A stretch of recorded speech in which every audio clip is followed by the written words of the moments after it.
السلام علیکم ناظرین، پروگرام نیوز ڈیسک کے ساتھ میں ہوں آپ کا میزبان سالک مجید۔ جیسا کہ آپ جانتے ہیں آج سارا دن ساری قوم کی نظریں اسی پہ رہی کہ سپریم کورٹ سے کیا فیصلہ آتا ہے میمو گیٹ اسکینڈل کے حوالے سے، اور بالآخر یہ فیصلہ آیا کہ جتنی بھی درخواستیں دائر کی گئی ہیں وہ قابل سماعت ہیں، اور سپریم کورٹ نے ایک 3 رکنی کمیشن قائم کر دیا ہے جو 4 ہفتے میں اس کے بارے میں رپورٹ دے گا۔ سپریم کورٹ کے مختصر فیصلے کی تفصیلات سامنے آ چکی ہیں، اس پہ بھی آج ہم اپنے پروگرام میں بات کریں گے۔ تھوڑی دیر میں ہمیں سپریم کورٹ بار ایسوسی ایشن کے صدر یاسین آزاد صاحب اسٹوڈیوز میں جوائن کریں گے، اور ہم ان سے پوچھیں گے کہ اس فیصلے کے کیا اثرات ہیں، اس فیصلے کے بارے میں جو توقع کی جا رہی تھی کیا یہ اسی خطوط پہ یہ فیصلہ آیا ہے یا ان کی توقعات کے برعکس آیا ہے، اور قانونی حلقوں میں اس کے اوپر کیا بات ہو رہی ہے اور آنے والے دنوں میں اس کے کیا اثرات ہو سکتے ہیں۔ اور اس سے پہلے کہ یاسین آزاد صاحب ہمیں جوائن کریں، آج کے پروگرام میں ہم بات کریں گے مرزا جواد بیگ صاحب سے، جو قائد اعظم کے بااعتماد سپاہی اور تحریک پاکستان کے کارکن ہیں، اور ان کے ساتھ ہمارے ساتھ موجود ہیں مخدوم حمید الدین ہاشمی صاحب، جو ایڈیشنل جوائنٹ سیکرٹری ہیں مسلم لیگ لائرز ونگ پنجاب کے۔ دونوں مہمانوں کو خوش آمدید کہتے ہیں۔ ناظرین، گفتگو کا سلسلہ ان سے شروع کریں گے ہم کہ کیا پاکستان میں مزید صوبوں کا قیام استحکام جمہوریت کے لیے ضروری ہے؟ ہمارا ماضی کیا کہتا ہے؟ اگر ہمارا ملک 2 لخت ہوا تو اس میں کیا صوبوں کا جو انتظامی سلسلہ تھا یا جس طریقے سے انتظامی معاملات چلائے گئے تھے اس میں کوئی کمی بیشی رہ گئی تھی، اور کہاں سے یہ معاملات جو ہیں وہ بگڑے تھے؟ کس طریقے سے ہم غیر منصفانہ تقسیم کا جو چرچا ہوتا ہے وسائل کے حوالے سے اس کو منصفانہ تقسیم کی طرف لے جا سکتے ہیں؟ کیسے ہم اپنے انتظامی یونٹس کو یا اپنے صوبوں کے اندر جو احساس محرومی پایا جاتا ہے یا بہت ساری چیزوں کو ایکسپلائٹ کیا جاتا ہے ان کو کیسے ایڈریس کر سکتے ہیں؟ گزشتہ روز ایم کے ایم کی جانب سے قومی اسمبلی میں بھی قرارداد جمع کرائی گئی ہے جس میں صوبہ ہزارہ اور صوبہ جنوبی پنجاب کی بات کی گئی ہے کہ مزید صوبے بننے چاہیے، جس پر کافی عرصے سے بحث ہو رہی ہے۔ ہم اس کے تاریخی پس منظر کے حوالے سے بات کریں گے۔ ہماری خوش قسمتی ہے کہ مرزا جواد بیگ صاحب ہمارے ساتھ موجود ہیں، جو پاکستان کی سیاسی تاریخ کے چشمدید گواہ ہیں، تحریک پاکستان کے سرگرم کارکن تھے، اور قائد اعظم ان کے گھر پر آ کر بہت سارے اہم فیصلوں میں شامل رہے ہیں۔ انہوں نے خود پاکستان کی تاریخ بنتے دیکھی ہے۔ آج ہم ان سے پوچھیں گے وہ کس طریقے سے حالات کا تجزیہ کرتے ہیں۔ ویلکم ٹو دی شو۔ جی مرزا صاحب، کیا سمجھتے ہیں آپ صوبوں کی ضرورت کیوں ہے؟ پاکستان میں نئے صوبے کیوں بننے چاہیے؟ بسم اللہ الرحمن الرحیم۔ پہلے میرے خیال سے ہم لوگوں کو یہ سمجھ لینا چاہیے کہ صوبے کیا ہوتے ہیں۔ صوبے جو ہیں وہ کسی نظام کے یونٹس ہوتے ہیں، اور وہ انتظامی یونٹ ہوتے ہیں۔ چونکہ بڑے نظام میں انتظام کرنا مشکل ہوتا ہے، لہذا وہ اس کے یونٹ بنا دیے جاتے ہیں۔ مرزا صاحب، میں چاہوں گا اس کی تفصیل سے جواب آپ سے لوں، اور اس پہ بات بھی یہ تفصیل سے ہونی چاہیے۔ چھوٹا سا ایک کمرشل بریک کا وقت آ گیا، اس کے بعد بات آگے بڑھائیں گے۔ ناظرین ہمارے ساتھ رہیے گا، حاضر ہوتے ہیں چند لمحات کے بعد۔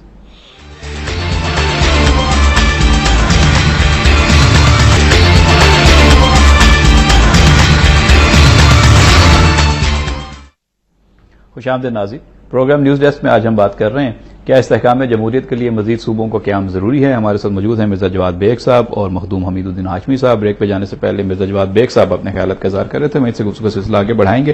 جی مرزا صاحب، صوبوں کا بیک گراؤنڈ، صوبے کیوں بنتے ہیں، بنیاد کیا ہوتی ہے اس کی، اور کیوں ضروری ہے مزید صوبے؟ جب پاکستان بنا ہے تو ہمارے حصے میں 4 صوبے آئے تھے اور بلوچستان کا حصہ آیا تھا۔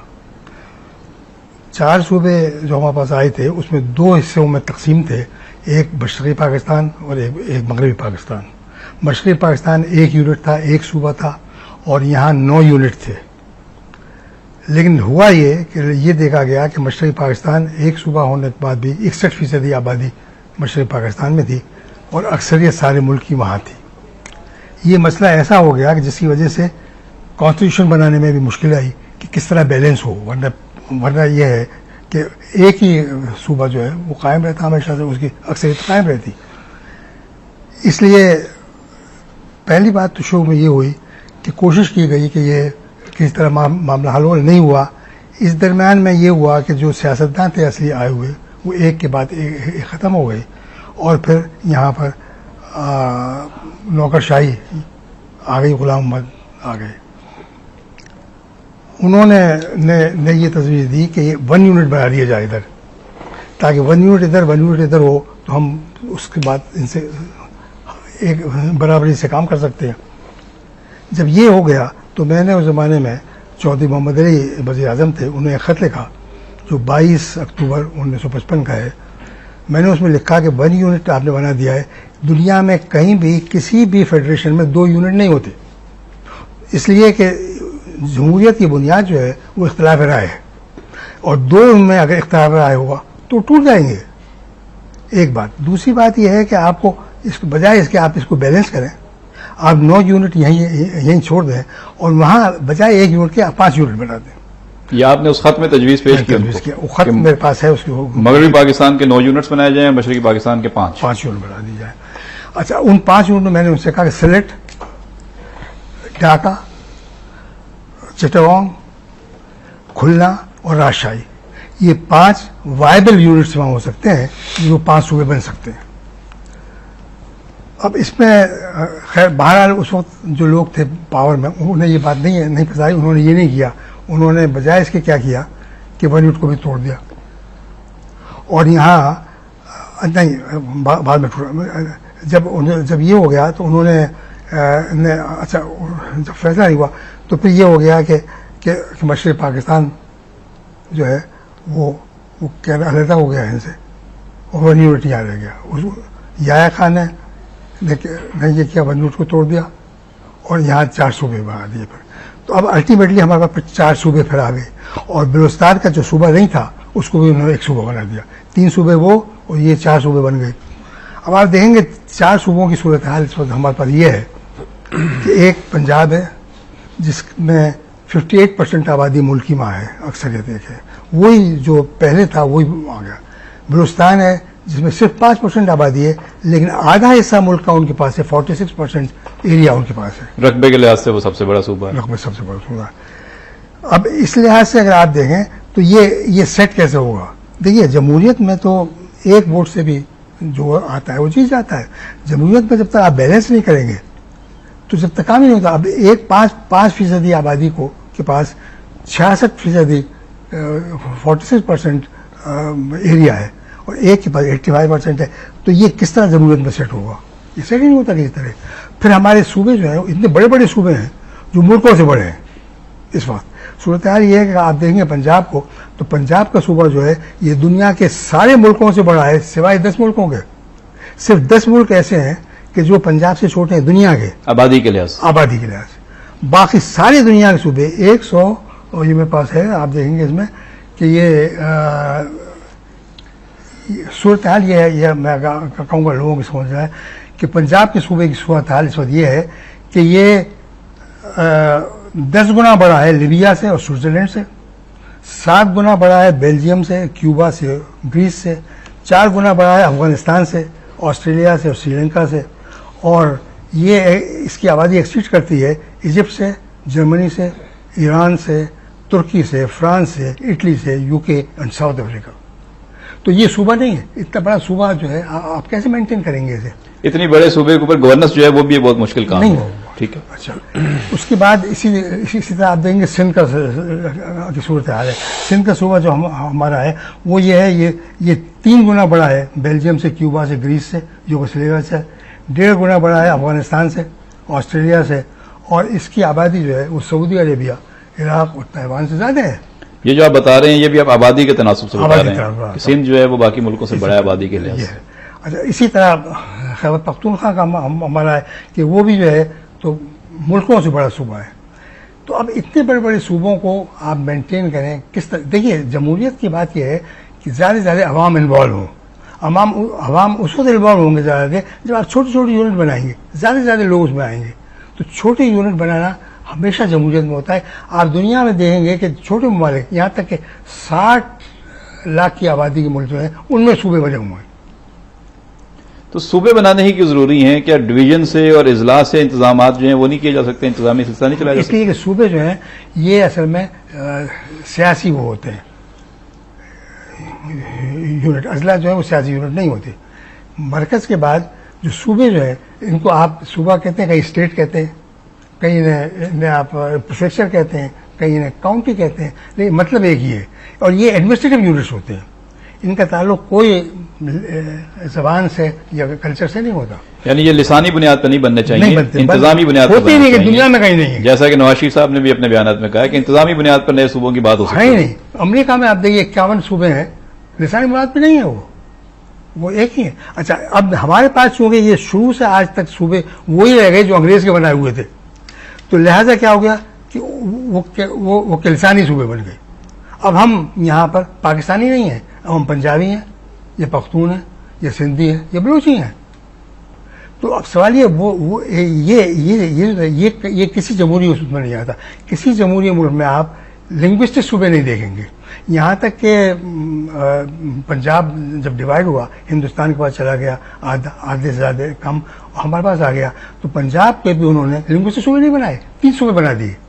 جو حصہ پنجاب کا ہندوستان میں گیا ہے اس کو انہوں نے 3 صوبے بنا دیے. ہریانہ ہمارے سے پڑتے جو پنجاب، تینوں کے تینوں پنجابی بولنے والے ہیں لیکن صوبے علیحدہ ہو گئے. پاکستان کا اب جو اس وقت جو صورتحال ہے، اس میں آپ کا فارمولا کیا ہے؟ آپ کو مضامین میں نے پڑھے ہیں، آپ کہتے ہیں کہ 22 صوبے بنا دیے جائیں. 22 صوبے کس بنیاد پہ ہوں گے؟ پنجاب میں کتنے صوبے آپ پلان کرتے ہیں؟ سندھ میں کتنے؟ خیبر PK میں، بلوچستان میں کیا فارمولا؟ ٹھیک ہے، ایک بات میں آپ سے یہ کہتا ہوں، میں نے جو صوبے بنائے وہ پنجاب اور سندھ کے لحاظ سے نہیں بنائے، وہ ملک کے لحاظ سے بنائے کہ اس ملک میں ایڈمنسٹریٹو صوبے وائبل کیا ہونے چاہیے. اچھا وہ میں نے بنایا، اس میں آپ چینج کر سکتے ہیں. میں نے 22 بنائے، آپ 30 کرتے ہیں اور زیادہ خوش ہے. مطلب یہ جب تک کہ آپ یونٹس زیادہ نہیں بڑھائیں گے اور وہ لنگوسٹک نہیں ہوں گے، ایڈمنسٹریٹو ہونے چاہیے. لنگوسٹک صوبے اگر اب بنائیں گے آپ تو پھر وہی صورتحال ہوگی جو اب ہے، اور یہ قومیتیں بن جائیں گی. ہمارے یہاں جو قومیتیں بنی ہیں اس کی دنیا میں کہیں بھی قومیتیں نہیں ہوتی. اب آپ بتائیے، امریکہ میں 51 اسٹیٹس ہیں، قومیت وہاں نہیں ہے، ایک ہی ہے. ایران میں آپ دیکھیں گے تو 26 ہے. تو ہر جگہ آپ دیکھیں گے. یعنی میں آپ کو دکھاؤں گا اس میں سے کچھ یہ صورتحال جو میرے فگرز ہیں، اگر آپ دیکھیں گے اس میں تو آپ یہ دیکھیے کہ اب ہم اپنے ہمسائے کر لیں کا فرض کیجیے. ہندوستان میں 47 صوبے ہیں. وہاں 8 صوبے آئے تھے، انہوں نے اس کو مزید صوبوں میں بنایا، انہوں نے بڑھا کے 47 کر دیے تاکہ وہ چھوٹے چھوٹے بن جائیں اور لوگ. افغانستان میں آپ دیکھیں گے تو 32 صوبے ہیں، چھوٹا سا ملک ہے. ایران میں 26 صوبے ہیں. سری لنکا میں جو یہ ہمسائے ملک ہمارے، سری لنکا میں 9 صوبے ہیں. نیپال میں 5 صوبے ہیں. پاکستان ہمارا دنیا کا 5واں بڑا ملک ہے اور سب سے کم صوبے یہاں ہیں. دنیا میں کسی ملک میں 4 صوبے نہیں ہیں. میں بات کر ہر جگہ 4 سے 5 10 20 30 40 50 یہاں تک ہے. تو یہ جو ہمارے ملک میں جو رہ گیا، یہ وہی صوبے جو انگریز بنائے ہوئے وہ قائم ہے. اس کی وجہ سے 2 نقصان ہو گئے. ایک تو نقصان یہ ہو گیا کہ یہ لنگوسٹک بن گئے، میں پنجابی ہوں. یہ دوسری ایک چیز یہ ہو گیا کہ وہ 4 کے 4 رہ گئے. اور 4 صوبوں میں کوئی بھی جمہوری حکومت نہیں چل سکتی جب تک 4 پہ نہ آئے. اگر دیکھیے اس میں تو جیسے امریکہ ہے، امریکہ میں 51 صوبے ہیں. اس میں کیا اپوزیشن بھی آتی ہے، وہ بھی آتی ہے، اپوزیشن چینج ہوتی رہے. اب اس میں 20 صوبوں میں کوئی اور آ جائے، بعض میں کوئی جائے. ہندوستان میں جو ہے تو اب یہ ہمارے یہاں یہ ہے کہ 4 صوبوں میں آپ یہ نہیں کر سکتے. اس پہ بات مزید آگے بڑھاتے ہیں. مرزا جواد بھائی دوبارہ آپ کی طرف آؤں گا. مخدوم حمید الدین ہاشمی صاحب ہمارے ساتھ موجود ہیں، تعلق جنوبی پنجاب سے ہے، مسلم لیگ لائیو ونگ کے عہدیدار ہیں. مخدوم صاحب، آپ نے باتیں سنی مرزا جواد بیگ صاحب کی کہ مزید صوبے قائم ہوں گے انتظامی بنیادوں پر، اور آپ کے قائد نواز شریف صاحب بھی کہتے ہیں کہ اس پہ بات ہو سکتی ہے. تو اس سے جمہوریت اور ملک جو ہے وہ آگے بڑھ سکتا ہے. آپ کا کیا خیال ہے؟ اگر چھوٹے چھوٹے صوبے بن جاتے ہیں تو یہ جمہوریت مستحکم ہوگی، ملک جو ہے وہ آگے بڑھے گا. اور ایک یہ نقطہ بھی اٹھایا جاتا ہے کہ چھوٹے چھوٹے صوبے بن جائیں گے تو ان کے وسائل کہاں سے آئیں گے؟ کیا ہر صوبہ یا ہر چھوٹا چھوٹا صوبہ اس قابل ہوگا کہ اپنے اخراجات برداشت کر سکے، خود اپنے اخراجات جو ہے وہ اس کے کمانے کے قابل ہوگا؟ جی سالک صاحب، بہت شکریہ. سب سے پہلے میں آپ کے ادارے کا شکر گزار ہوں جس نے اظہار خیال کے لیے ہمیں یہ موقع بخشا. تو اس کے بعد آپ کے سوال کی طرف آؤں گا کہ یہ صوبے ہونے چاہیے. تو ہمارے جنوبی پنجاب کا جو ایشو وہاں پہ اٹھا ہوا ہے، سرائکی صوبہ، تو ہمارے قائد یہ کہتے ہیں کہ لسانیت کی بنیاد پہ صوبہ اگر بنے گا تو ہماری پارٹی بالکل جیسے قائد نے فرمایا اس کو اپوز کرے گی. اور اگر انتظامی بنیاد پر صوبے بنائے تو اس میں قائد کے مطابق بات ہو سکتی ہے، اور وہ جیسا کہ ہماری پارٹی کی پالیسی ہے اسی کے مطابق یہ ہے. ابھی یہ بدقسمتی سے پیپلز پارٹی مخدوم سے بات آگے بڑھائیں گے، جو بریک کا وقت آ گیا پھر آپ سے سلسلہ آگے بڑھائیں گے بات کا. جی ناظرین ہمارے ساتھ رہیے گا، حاضر ہوتے ہیں چند لمحات کے.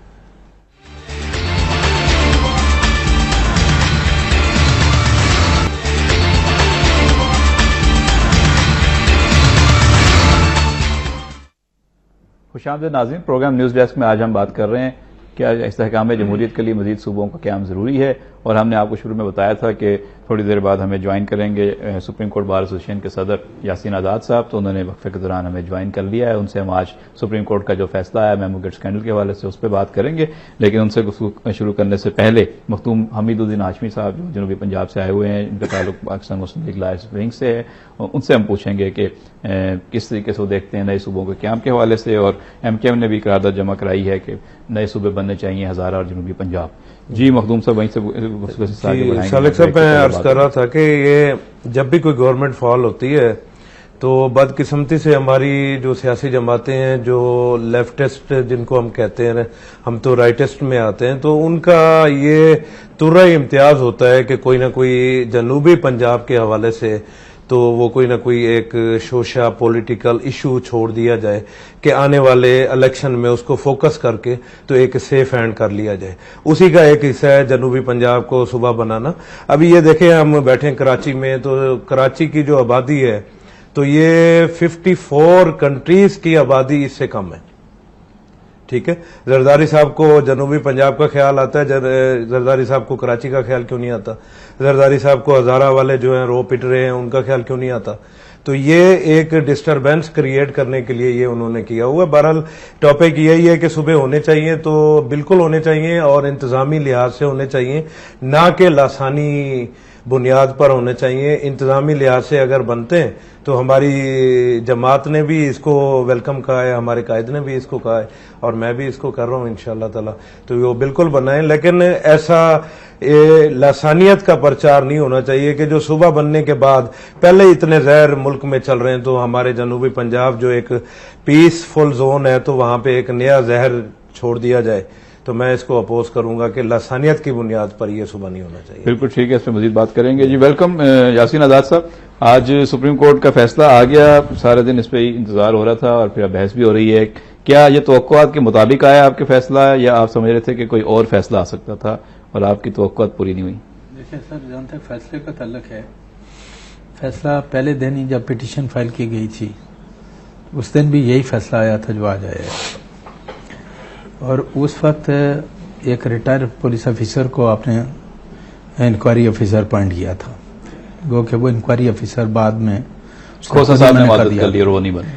آج کے فیصلے میں اور پہلے دن کے فیصلے میں بنیادی فرق یہ ہے کہ آج آپ نے 3 جج صاحبان کو نامینیٹ کیا, جس میں سندھ ہائی کورٹ کے چیف جسٹس بھی ہیں, بلوچستان کے بھی ہیں, اور اسلام آباد ہائی کورٹ کے چیف جسٹس بھی شامل ہیں. تو میں یہ سمجھتا ہوں کہ جو پہلے دن کا فیصلہ ہے اسی کو کیا گیا. اور پٹیشن جب انٹرٹین کی جاتی ہے پہلے ہی دن تو پہلے یہ بات طے کی جاتی ہے کہ یہ مینٹینیبل ہے یا نہیں ہے. اور جب پٹیشن کے اندر آرڈر پاس کر دیا گیا تھا تو میرے حساب سے وہ پٹیشن مینٹینیبل تھی, تب جا کے انہوں نے آرڈر کیا تھا.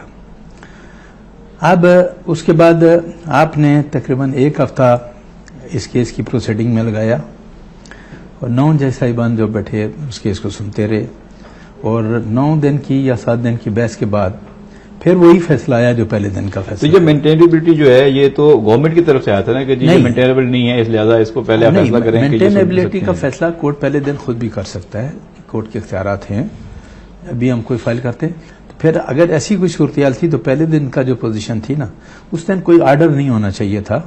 اس دن فیڈریشن کو نوٹس ہو جاتا اور دونوں پارٹیز کو سن کر آرڈر کر دیا جاتا تو زیادہ بہتر تھا, کیونکہ اس کے بعد جو کریٹیسزم کا ایک چیپٹر کھلا تھا, اگر آپ فل اپرچونیٹی ادر سائڈ کو دے کے اس کو سنتے تو شاید کریٹیسزم کا جو سلسلہ بعض پولیٹیکل پارٹیوں کی طرف سے سٹارٹ ہوا تھا وہ نہیں ہوتا. تو میں یہ کہتا ہوں کہ وہ آرڈر میرے نزدیک صرف اس میں بنیادی فرق یہ ہے کہ وہاں ایک انکوائری آفیسر مقرر کیا گیا تھا, آج 3 آدمیوں کو کر دیا گیا اور ان کو اتھرائز کر دیا گیا کہ وہ انویسٹیگیشن کریں کہ اس کا بیک گراؤنڈ کیا ہے. لاملا جو پٹیشن فائل کی گئی ہے, میں ایک بات عموماً کہتا ہوں کہ پتہ نہیں ہم اپنے ملک کو کہاں لے کے جانے چاہتے ہیں یا ہم چاہتے کیا ہیں. پٹیشن جو فائل کی گئی ہے یہ بات تو انڈرسٹوڈ ہے کہ جو ہماری آرمی ہے وہ گورنمنٹ کے تابع ہے, اور عموماً جب اس ٹائپ کی کوئی پٹیشن آتی ہے تو تھرو سیکرٹری ڈیفنس فائل کی جاتی ہے. یہاں چونکہ جس بھی پولیٹیکل پارٹی جن کا ان سے تعلق ہے انہوں نے فائل کیا, انہوں نے اپنی انڈیویجول کیپیسٹی میں جیسے بھی چیف آف آرمی اسٹاف یا آئی ایس آئی کو سرور کو بنایا. تو ایک صورتحال جو عجیب و غریب ہمارے سامنے آئی ہے جو انتہائی تکلیف دہ ہے, اور ہمیں ان تمام باتوں پہ ذرا سنجیدگی سے اور ٹھنڈے دماغ سے سوچنا چاہیے کہ ہم کر کیا رہے ہیں. الٹیمیٹ ریزلٹ اس کا یہ نکلا کہ آئی ایس آئی کی طرف سے یا آرمی چیف کی طرف سے جو ریپلائی آیا وہ فیڈریشن کی طرف سے ریپلائی نہیں تھا. دونوں میں تضاد دونوں کا تضاد آ گیا اور ایک ایسی سٹیج کریٹ آپ بہت اہم نقطے پہ ہیں لیکن وقت ہو گیا چھوٹی سی بریک کا. میں چاہوں گا واپس آگے یہیں سے آگے گفتگو بڑھائیں گے. ناظرین ہمارے ساتھ رہیے گا. یاسین آزاد صاحب اہم نقطے کی وضاحت کر رہے ہیں. حاضر ہوتے ہیں چند لمحات کے بعد.